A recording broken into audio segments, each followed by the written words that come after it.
dar continuidade ao nosso estudo do sistema operacional Windows 7, ainda falando sobre o painel de controle e suas diversas categorias. Acompanha comigo aí na tela.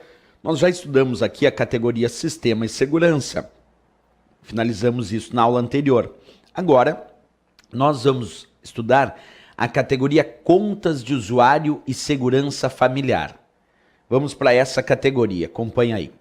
A categoria Contas de Usuário e Segurança Familiar, como tu pode observar, permite, entre outras coisas, adicionar ou remover contas de usuário e também configurar controle dos pais.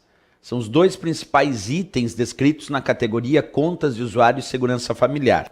Vamos estudar individualmente cada um desses principais itens, começando agora, claro, olhando essa categoria na sua totalidade. Então, quando tu entra na categoria Contas de Usuário e Segurança Familiar, aparece de fato aqui o item Contas de Usuário, temos o item Controles dos Pais, temos também o Windows Card Space, gerenciador de credenciais e ainda uma área para gerenciar e-mails de 32 bits. Mas basicamente esses dois primeiros são os mais relevantes desta categoria Contas de Usuário e Segurança Familiar. Então eu tenho que lembrar que os principais itens dessa categoria são Contas de Usuário e Controle dos Pais.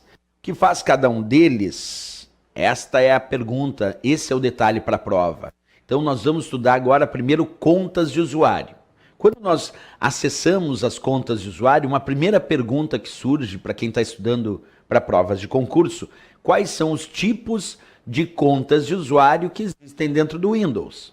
Então nós primeiro temos que fazer essa pergunta e aí respondê-la. Vamos lá. Existe a conta de usuário do tipo administrador, a conta do usuário do tipo usuário padrão e temos também a conta convidado.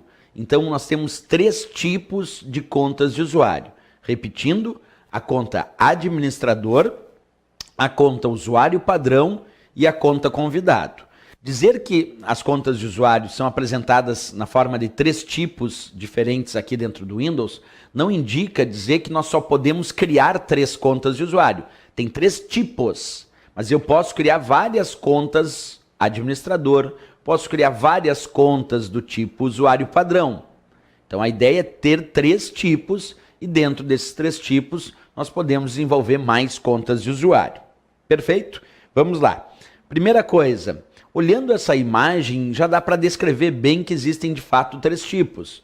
Observa aqui na imagem, quando eu cliquei em contas de usuário, aparece aqui a conta do tipo administrador, nesse caso Rodrigo aqui fazendo a função de administrador do sistema. Aparece a conta de usuário, usuário padrão, nesse caso aqui descrito para Caroline. E também temos a conta convidado, que no meu exemplo está desativada, mas que o usuário pode a qualquer momento decidir ativar a sua conta convidado. E temos mais aqui adiante uma possibilidade de criar uma nova conta. O usuário pode clicar para criar uma nova conta de usuário. Então o resumo inicial da nossa história é saber primeiro responder quais são os três tipos de conta. Aí está tranquilo. Administrador, usuário padrão e a conta convidado. Fechou. Aí, professor, tem algum probleminha aí para a prova para ser dito? Tem. Que problema é esse? Saber quais são os níveis dessas contas. Qual é a conta que tem o nível de acesso mais alto no sistema?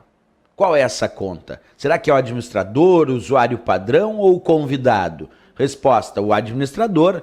A conta de usuário do tipo administrador é de fato, observa aí comigo, eu vou ampliar para vocês, aquela que tem o nível de acesso mais alto no sistema. Então a conta de usuário do tipo administrador é a conta que tem o nível de acesso mais alto no sistema. Por quê? Porque essa conta ela pode alterar suas próprias configurações, pode também alterar as configurações dos outros usuários, inclusive as senhas. Observa, eu não disse exceto as senhas, eu disse inclusive as senhas. Então a conta administrador pode alterar as suas próprias configurações, pode alterar as configurações dos outros usuários, inclusive as senhas dos outros usuários. Porque o administrador é o todo-poderoso do sistema. É aquela conta que tem o nível de acesso mais alto no sistema.